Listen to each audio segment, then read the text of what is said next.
Friedman, founder of the Marriage Foundation, and today's topic is a very interesting topic. It is, my mother-in-law is causing problems in my marriage. Okay, now the truth is, most of the people who say that are women, but there are some men too. So we need to understand this first, and then I'm going to give you a beautifully elegant solution. And it's wrapped around a philosophy that I have wrapped the entire Marriage Foundation around. It's very positive. It's based on unconditional love. So, why?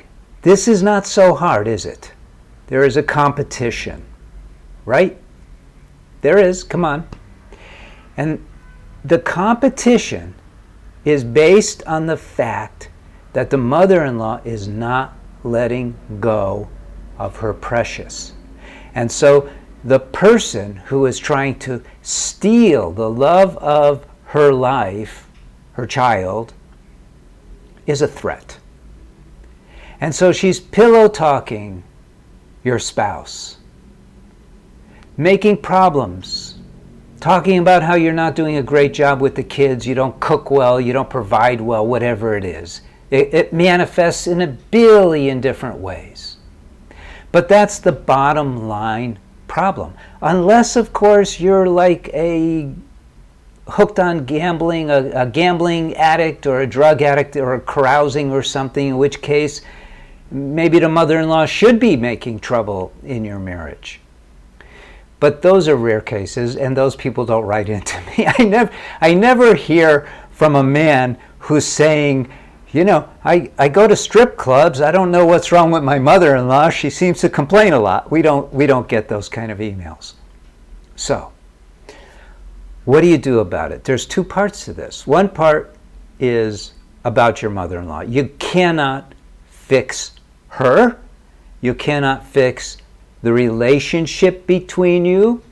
All you can do is behave as well as you can under the circumstances. That's the best you can do.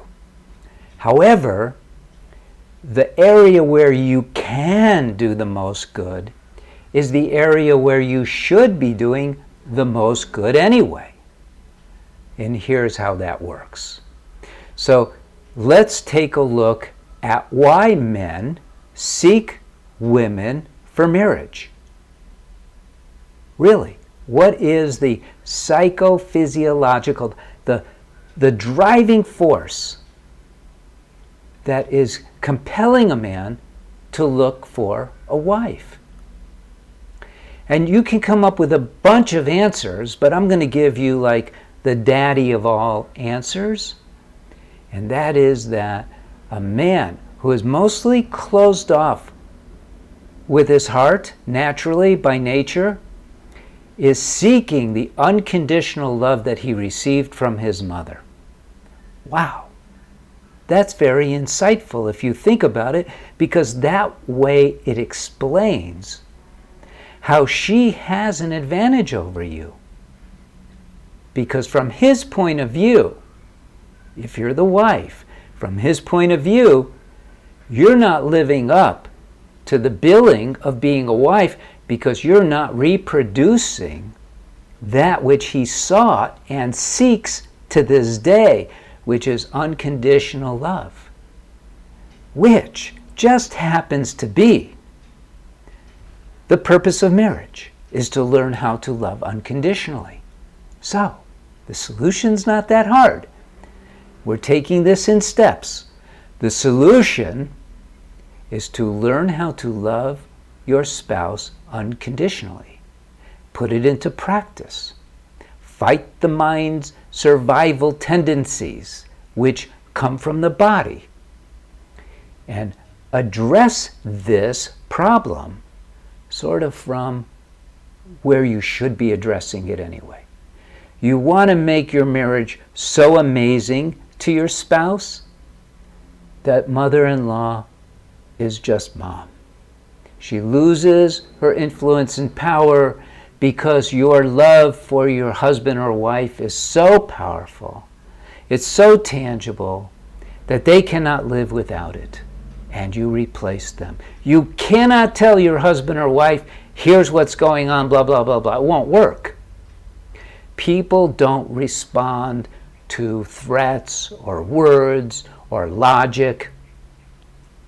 People respond to reality, especially in a marriage. There's only two of you in this sacred space of marriage. I call it the sacred space of marriage because it's up to you to make it sacred, and you should have the tools to do so.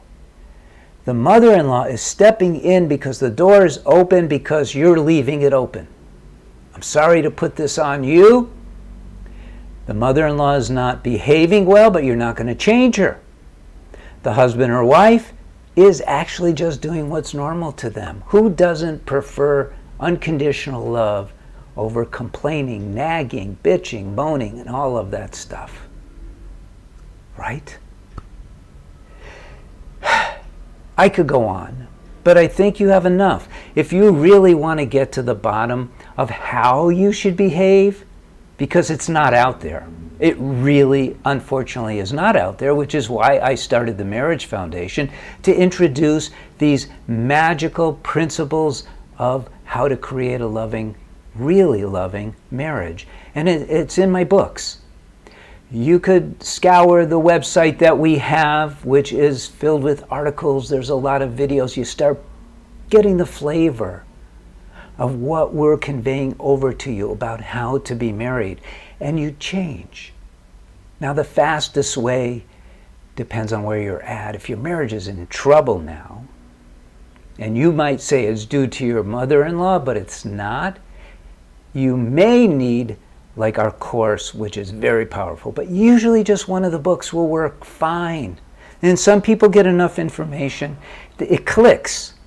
They go, oh, they read a few articles, they listen to a few videos, and they go, oh, wow, how come I didn't know that before? How come I didn't understand this principle of I need to be learning how to love unconditionally? And it's because it's not taught anywhere. That's why. So that should be enough for you to get going. If you want to interact, use the comment box below. I'm happy to get back with you. If you like this, share it, or at least like it. And either way, blessings to you, and blessings to your spouse, and blessings to your family.